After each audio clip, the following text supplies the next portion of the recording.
All right, welcome back to Cruise Control. My name's Eric, and today Toyota finally released everything that we know about the BZ4X. Let's get that little update right now.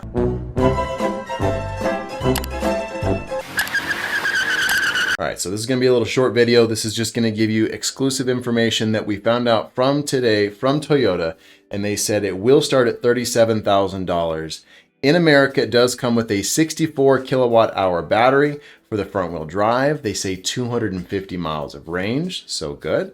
201 horsepower, so probably 0 to 60 in around the 7-ish second range, which is fine for everyday folks. I was hoping for more power and a bigger battery pack, but hey, it looks like it's going to be a pretty cool crossover. It looks like it has a lot of space. It looks funky. So Toyota's mixing up their looks. I appreciate that. It doesn't look like anything else that's out on the road besides the Subaru Solterra because it's its twin. Outside of that, though, it is very unique looking and it looks like a really good little daily driver.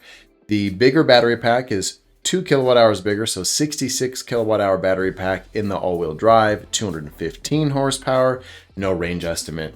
People are guessing around 200 miles of range, maybe 220 miles of range when it comes to that one. So unfortunately, we don't have any bigger battery packs here in America. Outside the US, they do come with over a 70 kilowatt hour battery pack. I'm not sure why that's not being brought here. And I would actually like to see something like an 80 kilowatt hour battery pack so we can get closer to that 300 miles of range here in the States.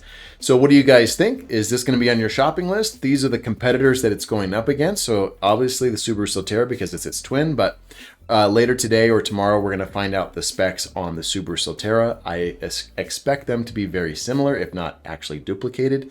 And the pricing should be very similar as well. But then you also have the Ford Mach-E, which is a Mustang, but I just call it the Mach-E. That's that EV. Then you have the ID.4. And then later today, we're also going to talk about a Fisker Ocean that's coming out. Should be around $37,000 as well. So which one would you guys get? Leave your comments down below. My name's Eric. This is Cruise Control. Thank you for watching.